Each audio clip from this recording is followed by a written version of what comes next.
मित्रों, पिछले वीडियो में हमने भारतीय संविधान द्वारा नागरिकों को दिए गए मौलिक अधिकारों पर चर्चा की थी। आज हम उसी कड़ी में इसको थोड़ा सा आगे बढ़ाते हुए एक बहुत महत्वपूर्ण बिंदु पे बात करेंगे। संविधान के अनुच्छेद 32 जो संवैधानिक उपचार का अधिकार हमें देता है, remedies for enforcement of right given by the constitution, ये आर्टिकल 32 में अनुच्छेद 32 में दी गई है, जिसके तहत नागरिकों को उनके मौलिक अधिकारों के उल्लंघन की स्थिति में सीधे भारत के किसी भी सर्वोच्च न्यायालय में हो या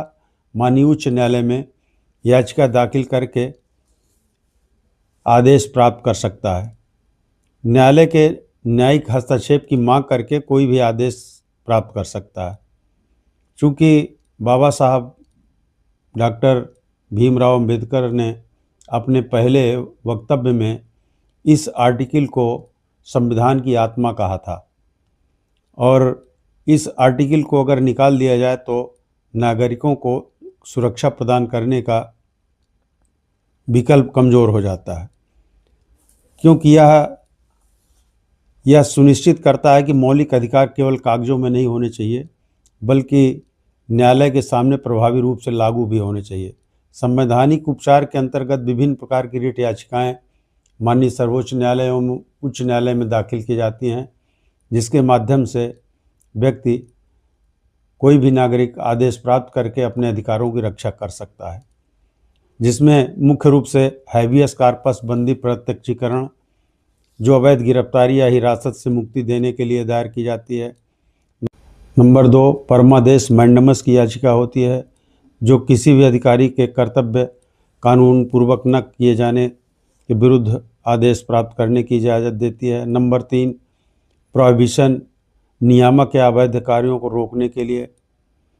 नंबर 4, को वारंटो, किसी पद पर गलत तरीके से अगर नियुक्ति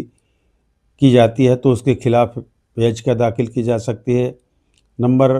5, सर्च्योरारी अधिकार परीक्षा, जो अवैध अदालत के किसी भी फैसले को न्यायालय द्वारा रद्द कराने के लिए छूट देती है। यह अधिकार इसलिए महत्वपूर्ण है मित्रों, क्योंकि यह नागरिकों को राज्य या उनके अधिकारियों के गैर कानूनी कार्यों के खिलाफ तुरंत न्यायालय के समक्ष जाने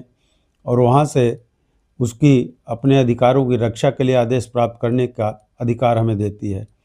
जिससे उनके मौलिक अधिकारों की सुरक्षा होती है। संवैधानिक उपचार का अधिकार नागरिकों को न्याय की पहुंच उपलब्ध करवाता है और उन्हें उनके मौलिक अधिकारों की